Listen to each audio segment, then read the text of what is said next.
सो welcome students, B Com part third.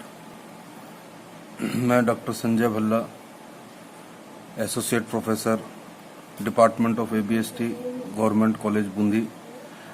आज अपन management accounting में जो अपना चैप्टर चल रहा था, इसमें वित्तीय लेखांकन और प्रबंध लेखांकन में अंतर, difference between financial accounting and management accounting, इस टॉपिक के ऊपर बात करेंगे। आपने प्रबंध लेखांकन का अर्थ भी समझ चुके हैं अच्छी तरीके से, इसका अपन ने अर्थ पढ़ चुके हैं, इसकी प्रकृति अपन पढ़ चुके हैं, इसके उद्देश्य अपन पढ़ चुके हैं, और वित्तीय लेखांकन के बारे में भी मैंने आपको शुरुआत में फर्स्ट इंट्रोडक्शन वाले पार्ट के अंतर्गत बताया था। तो अब मुख्य रूप से इनमें मुख्य अंतर क्या हो सकते हैं, इसके बारे में एग्जाम में भी क्वेश्चन कई बार पूछा जाता है, तो इसको अपन आज क्लियर करते हैं। सबसे पहला मुख्य अंतर जो है वो अपन कर सकते हैं इनके उद्देश्य के हिसाब से, ऑब्जेक्टिव्स, कि वित्तीय लेखांकन का उद्देश्य क्या है और प्रबंध लेखांकन का उद्देश्य क्या है। तो वित्तीय लेखांकन का उद्देश्य तो ये है कि समस्त मौद्रिक लेन देनों को एक क्रमबद्ध तरीके से उनको दर्ज करना, वर्गीकृत करना और उनका सारांश प्राप्त करना, जिससे लाभ हानि का पता चल सके और एक निश्चित तिथि को संपत्ति और दायित्वों का पता चल सके। जबकि प्रबंध लेखांकन का अर्थ, वित्तीय लेखांकन का अर्थ हो गया, प्रबंध लेखांकन का जो उद्देश्य है वो उद्देश्य है प्रबंधकों को इस प्रकार से सूचनाएं प्रदान करना ताकि वो अपने प्रबंधकीय कार्यों को कुशलतापूर्वक निष्पादित कर सके। दोनों के उद्देश्य में बहुत अंतर हो गया। इसी तरीके से एक अंतर अपन कर सकते हैं इन दोनों में, इनकी प्रकृति के हिसाब से, इनकी नेचर के हिसाब से। तो आपको मैंने शुरू में भी बताया था इंट्रोडक्शन वाले चैप्टर में कि वित्तीय लेखांकन जो है, इसकी जो नेचर है वो है हिस्टोरिकल, भूतकालीन, यानी लेखा व्यवहार होने के पश्चात उनको दर्ज किया जाता है। भविष्य के बारे में कोई एंट्री अपन नहीं कर सकते कि अगले महीने ये सेल्स होगी तो उसकी पहले से ही एंट्री कर दें। एंट्री कब करते हैं अपन? लेन देन होने के पश्चात, मौद्रिक लेन देन होने के पश्चात एंट्री की जाती है। यानी कि इसके अंतर्गत जो भी इसकी नेचर है वो भूतकालीन या ऐतिहासिक प्रकृति की नेचर है, ऐतिहासिक या भूतकालीन प्रकृति की नेचर है किसकी? फाइनेंशियल अकाउंटिंग की। और मैनेजमेंट अकाउंटिंग जो है वो मुख्य रूप से किससे संबंधित होती है? अपन ने इसकी विशेषताओं में भी पढ़ा था कि मुख्य रूप से किससे संबंधित होती है? भविष्य से संबंधित, क्योंकि मैनेजमेंट को अपने निर्णय लेने पड़ते हैं भविष्य से संबंधित। और हालांकि इसके लिए प्रयोग इसका किया जाता है, इन डाटा कहाँ से लेंगे अपन? फाइनेंशियल अकाउंटिंग से। भूतकालीन डाटा, ऐतिहासिक डाटाओं को यूज करके भविष्य के संबंध में निर्णय लिए जाते हैं। लेकिन इनकी दोनों की नेचर जो है ये भावी प्रकृति की नेचर है। इसकी जो नेचर है वो भावी प्रकृति की नेचर है, भविष्य से संबंधित नेचर है। ये भूतकालीन या ऐतिहासिक प्रकृति की नेचर है। तीसरी चीज अपन इनके अंतर दोनों में कर सकते हैं क्षेत्र के हिसाब से, स्कोप। तो देखिए, वित्तीय लेखांकन और प्रबंध लेखांकन में स्कोप किसका अधिक विस्तृत है? प्रबंध लेखांकन का स्कोप अत्यधिक विस्तृत है वित्तीय लेखांकन की तुलना में। क्यों? क्योंकि वित्तीय लेखांकन में तो केवल वित्तीय लेन देनों को ही दर्ज किया जाता है, और प्रबंध लेखांकन के अंतर्गत फाइनेंशियल अकाउंटिंग भी आ जाती है। इसके मैंने आपको बताया था, कॉस्ट अकाउंटिंग के डाटा का भी यूज करते हैं अपन, स्टैटिस्टिक्स का यूज भी इसमें अपन करते हैं, इकोनॉमिक्स का यूज भी अपन करते हैं, और रिस्पॉन्सिबिलिटी अकाउंटिंग का यूज भी करते हैं, इन्वेंट्री कंट्रोल का यूज भी करते हैं। ये एक दिन अपन ने बात कर चुके हैं पिछले लेक्चर के अंतर्गत कि इसका क्षेत्र अत्यधिक व्यापक है, क्योंकि इसके अंतर्गत अनेक शास्त्रों का प्रयोग, अनेक विषयों का प्रयोग निर्णय लेने के लिए किया जाता है, अनेक सारी तकनीकों का प्रयोग किया जाता है। इसलिए प्रबंध लेखांकन का क्षेत्र वित्तीय लेखांकन की तुलना में अत्यधिक व्यापक है। एक अंतर अपन कर सकते हैं उपयोगिता के आधार पर, यूटिलिटी। वित्तीय लेखांकन की यूटिलिटी किसके लिए है और प्रबंध लेखांकन की यूटिलिटी किसके लिए, उपयोगिता किसके लिए है? तो वित्तीय लेखांकन की यूटिलिटी तो मुख्य रूप से किसके लिए होती है? व्यवसाय से संबंध रखने वाले मुख्य रूप से बाह्य पक्षकारों में, जैसे अंशधारी, ऋणधारी, ऋणदाता, ऋणदाता, गवर्नमेंट, क्योंकि गवर्नमेंट को टैक्स चाहिए, तो टैक्स किसके ऊपर लगता है? प्रॉफिट्स पे। तो गवर्नमेंट क्या देखेगी? नेट प्रॉफिट देखेगी। तो अंशधारी कि उसमें पैसा लगा हुआ है अंशधारियों का, ऋणदाता इनका पैसा लगा हुआ है कंपनी के अंतर्गत, ठीक है ना। इसी तरीके से कंपनी के क्रेडिटर्स, जिन लेनदार जिन्होंने पैसा लगा रखा है, उधार माल दे रखा है, इन सारे पक्षों को फाइनेंशियल अकाउंटिंग के लिए उपयोगिता होती है, जिससे कि वो कंपनी में अपना पैसा भविष्य में लगाएं या ना लगाएं, उस कंपनी की संपत्तियां कैसी हैं, दायित्व कैसे हैं, ये सारी स्थिति जानना इन व्यक्तियों के लिए आवश्यक है, क्योंकि अंशधारियों को इस पर डिविडेंड मिलता है, ऋणदाता को उस पर ब्याज मिलता है। अगर ऋणदाताओं को अगर ये लगता है कि कंपनी की प्रॉफिटेबिलिटी कम है, पैसा सुरक्षित नहीं है, तो वो बैलेंस शीट से और प्रॉफिट एंड लॉस अकाउंट से स्टडी करके ये अनुमान लगा लेते हैं कि इस कंपनी को ऋण देना उचित रहेगा या नहीं रहेगा। सरकार भी ये पता लगाती है कि प्रॉफिट कितना हुआ, उस पर टैक्स कितना लेना है। क्रेडिटर्स उधार माल बेचते हैं, अगर क्रेडिटर्स को पता चले कि कंपनी तो लॉस में जा रही है जी, कंपनी के पास तो प्रॉफिट ही नहीं है या कंपनी की संपत्तियां ही सही नहीं है, हमारा पैसा डूब सकता है, तो क्रेडिटर उस कंपनी को उधार माल नहीं बेचेंगे। तो इस तरीके से वित्तीय लेखांकन की उपयोगिता मुख्य रूप से किन किन के लिए होती है? बाह्य पक्षकारों के लिए होती है। जबकि प्रबंध लेखांकन की जो उपयोगिता है वो किसके लिए उपयोगी होती है? प्रबंधकों के लिए। और प्रबंधकों को व्यवसाय से संबंधित अनेक प्रकार के निर्णय लेने होते हैं, चाहे वह नियोजन से संबंधित हो, चाहे नियंत्रण से संबंधित हो। ये अपन पहले बात कर चुके हैं किस किस क्षेत्रों के अंतर्गत प्रबंध लेखांकन के लिए उपयोगी होता है। तो ये मुख्य रूप से किससे संबंधित होता है? आंतरिक रूप से संबंधित होता है। इसकी उपयोगिता किसके लिए है? आंतरिक पक्षकारों के लिए है। इसी तरीके से एक अंतर अपन कर सकते हैं लेखांकन सिद्धांतों के आधार पर। लेखांकन अकाउंटिंग प्रिंसिपल्स, इसके फाइनेंशियल अकाउंटिंग के प्रिंसिपल्स और मैनेजमेंट अकाउंटिंग के प्रिंसिपल्स। तो फाइनेंशियल अकाउंटिंग के प्रिंसिपल्स आपको पता है, इसके सर्वमान्य सिद्धांत हैं, स्वीकृत सिद्धांत हैं, सामान्य स्वीकृत सिद्धांत हैं, जिसके आधार पर फाइनेंशियल अकाउंटिंग में लेखे किए जाते हैं। 3 तो मुख्य आपको पता ही हैं। इसके अलावा अकाउंटिंग स्टैंडर्ड्स हैं, वो अकाउंटिंग स्टैंडर्ड भी सर्वमान्य स्वीकृत हैं, जो ICAI institute of chartered accountant of India के द्वारा जारी किए गए हैं। जबकि प्रबंध लेखांकन के अंतर्गत सूचनाओं को प्रबंधकों के हिसाब से, प्रबंधकों के उद्देश्यों के हिसाब से निर्धारित किया जाता है। अतः इसके जो सिद्धांत हैं वो कोई पूर्ण निश्चित नहीं है, अलग अलग परिस्थितियों के अंदर अलग अलग सिद्धांत प्रबंधक अपना सकता है। इसी तरीके से अपन एक अंतर कर सकते हैं इसके प्रारूप के आधार पर, फॉर्म। इसका प्रारूप, वित्तीय लेखांकन का प्रारूप, प्रबंध लेखांकन का प्रारूप। तो वित्तीय लेखांकन का जो प्रारूप है वो भी एक सर्वमान्य प्रारूप है, सर्वमान्य प्रारूप है, और इसके सिद्धांत भी स्वीकृत सिद्धांत हैं, सामान्य स्वीकृत सिद्धांत हैं, जिसके आधार पर लेखे किए जाते हैं। इसी तरीके से इसके जो प्रारूप है वो भी सर्वमान्य प्रारूप है। आपको पता है ट्रेडिंग अकाउंट का प्रारूप है, प्रॉफिट एंड लॉस अकाउंट का प्रारूप है, बैलेंस शीट का एक प्रारूप है, निर्धारित प्रारूप है, जिसके अंतर्गत समस्त लेखे प्रस्तुत करने पड़ते हैं। लेकिन चूंकि मैनेजमेंट अकाउंटिंग में जो सूचनाएं प्रस्तुत करी जाती हैं वो किसको प्रस्तुत की जाती हैं? प्रबंध को प्रस्तुत की जाती हैं।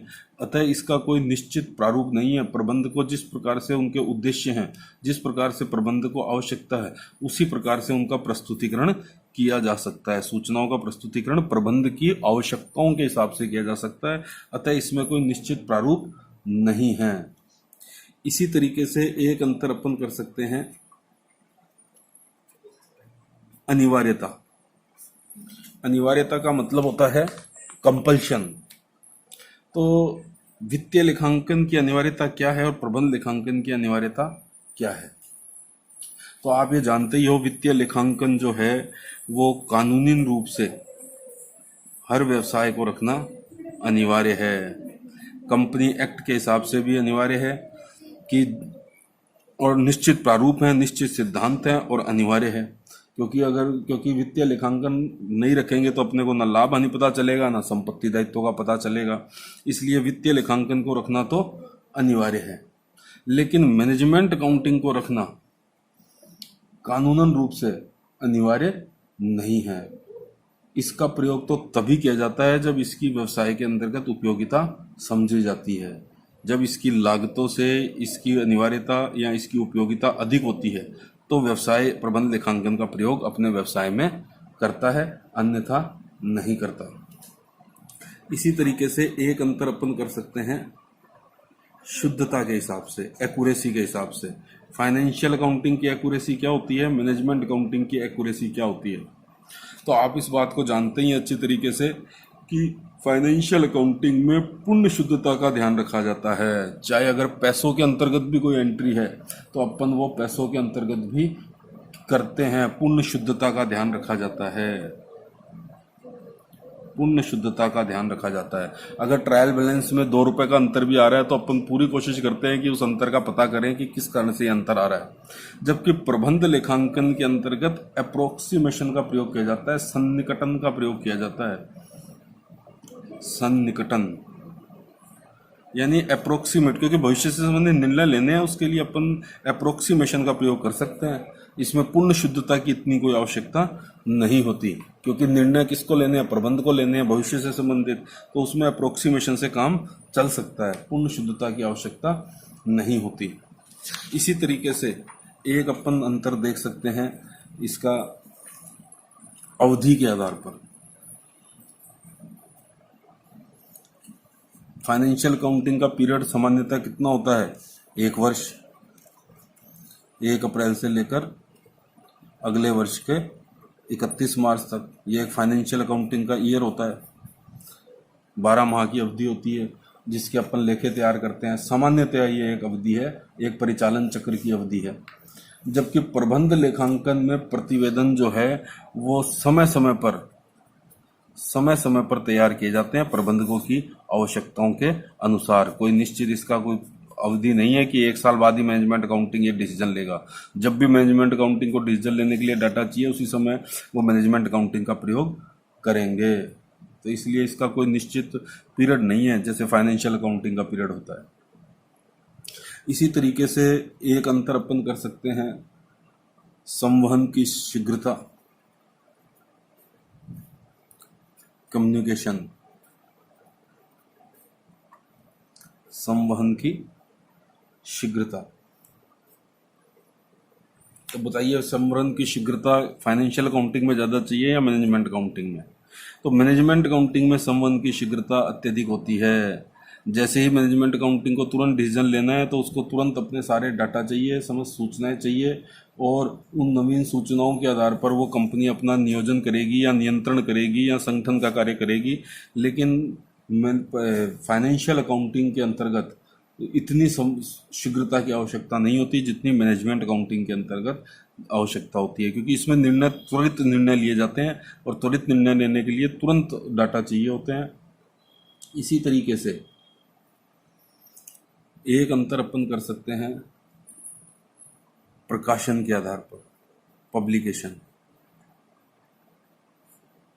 फाइनेंशियल अकाउंटिंग का पब्लिकेशन किया जाता है या नहीं, या मैनेजमेंट अकाउंटिंग का पब्लिकेशन किया जाता है या नहीं किया जाता। तो आप ये जानते ही हैं फाइनेंशियल अकाउंटिंग के डाटा का तो संवहन करना आवश्यक होता है, पब्लिश किए जाते हैं। Trading account, profit and loss account, balance sheet, उनके रेशियो एनालिसिस, उनका एनालिसिस, वो सब पब्लिश किया जाता है। कारण क्योंकि बाह्य पक्षकारों के लिए उपयोगी है। अगर आप पब्लिश ही नहीं करेंगे तो बाह्य पक्षकारों तक सूचना कैसे पहुंचेगी।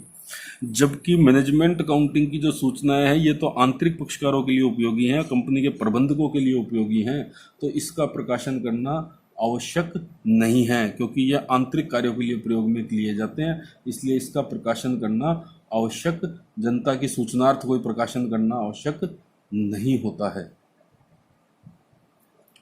इसी तरीके से एक अंतर अपन कर सकते हैं वर्णन के आधार पर, डिस्क्रिप्शन।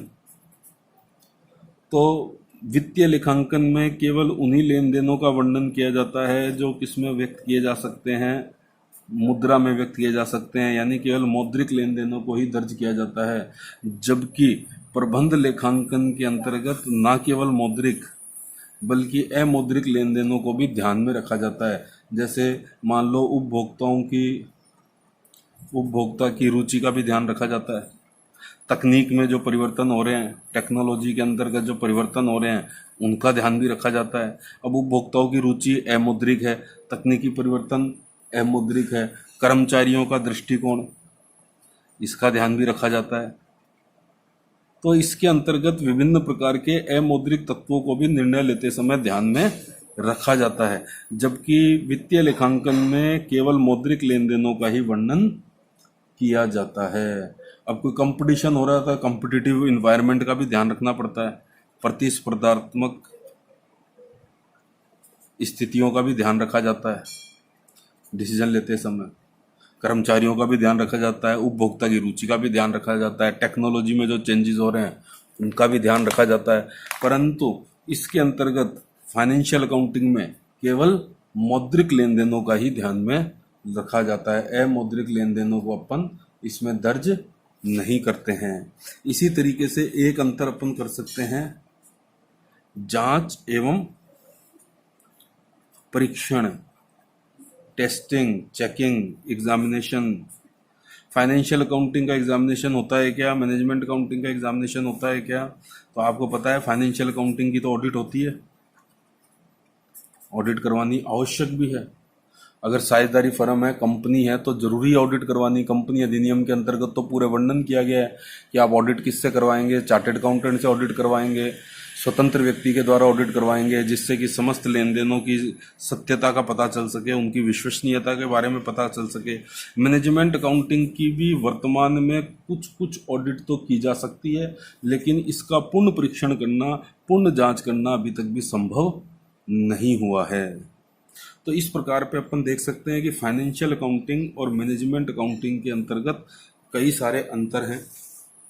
उद्देश्य के आधार पर, प्रकृति के आधार पर, क्षेत्र के आधार पर, उपयोगिता के आधार पर, लेखांकन के सिद्धांतों के आधार पर, प्रारूप के आधार पर, अनिवार्यता के आधार पर, शुद्धता के आधार पर, इसी तरीके से अवधि के आधार पर, संवहन की शीघ्रता, प्रकाशन, वर्णन और जांच और परीक्षण के आधार पर अपन इनमें दोनों में अंतर समझ सकते हैं। नेक्स्ट लेक्चर के अंदर अपन देखेंगे फाइनेंशियल अकाउंटिंग और कॉस्ट अकाउंटिंग में क्या अंतर है, और फिर एक इसमें टॉपिक और है फाइनेंशियल अकाउंटिंग की कमियां क्या क्या हैं। अपन ने देखा कि फाइनेंशियल अकाउंटिंग अपने आप में मैनेजमेंट अकाउंटिंग अपने आप में एक बड़ा विस्तृत विषय है और अनेक विषयों को समाहित करता है, प्रबंध के लिए बड़ा उपयोगी विषय है।